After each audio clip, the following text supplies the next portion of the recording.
नमस्कार। मैं सुधा सक्सेना। हम सभी जानते हैं कि एक कामना की पूर्ति होने पर दूसरी तुरंत पैदा हो जाती है और एक के बाद एक इच्छाएं हमारी होती रहती हैं।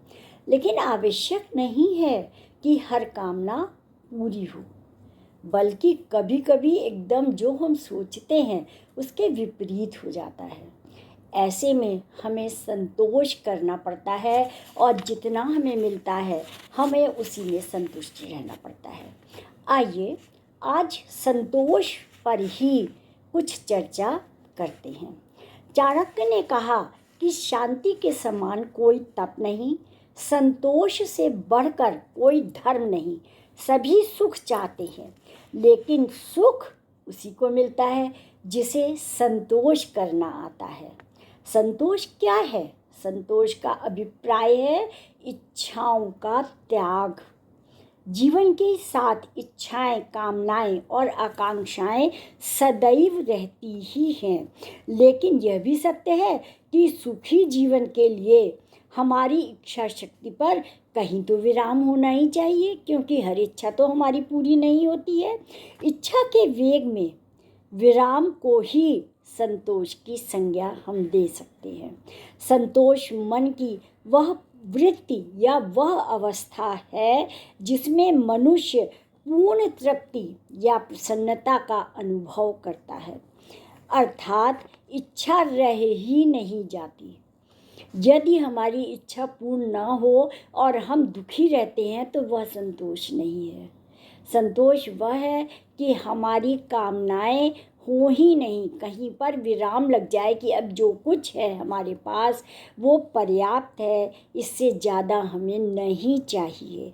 जीवन की गति के साथ संपत्ति और समृद्धि की दौड़ में वह सुख नहीं मिलता जो संतोष रूपी वृक्ष की शीतल छाया में अनायास मिल जाता है।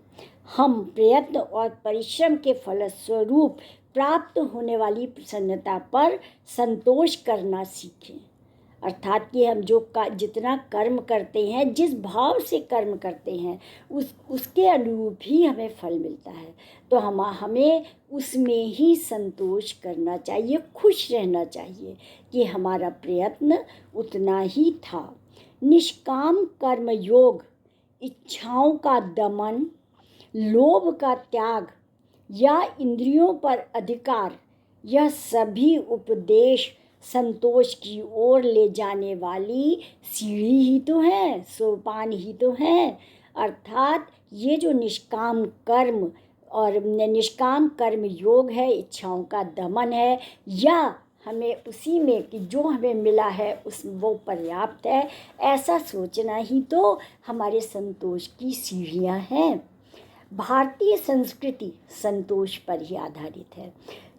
श्रम साधना के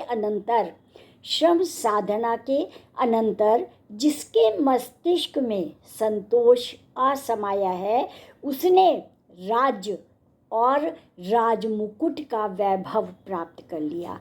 सच है कि संतोष प्राकृतिक संपदा है और ऐश्वर्य कृत्रिम संपदा है।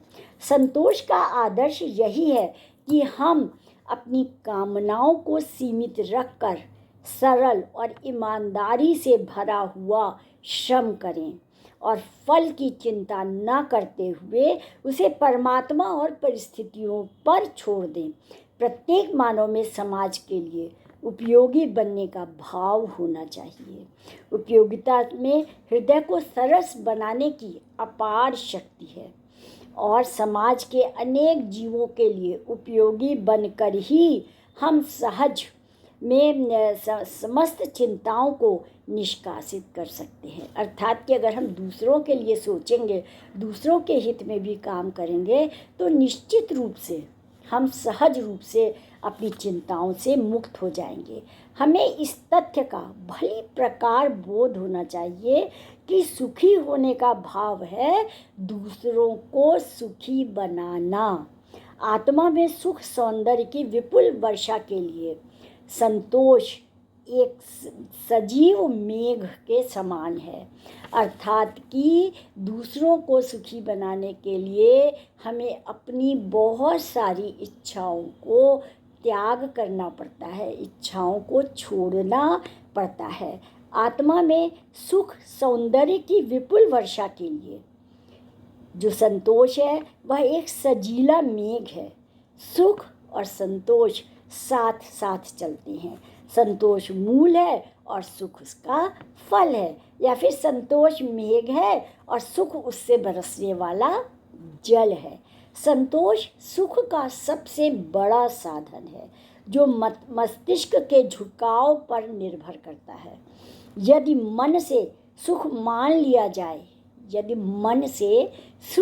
लिया जाए तो विपुल व्याधियां भी कपूर की भांति उड़ जाती हैं। अर्थात कि यदि संतोष मन में आ जाए तो हम उसमें स्वतः ही सुखी हो जाते हैं। तो आज इतना ही। आप सब ने मेरे चैनल को लाइक और सब्सक्राइब किया है, उसके लिए आपका अतिशय धन्यवाद। नमस्कार।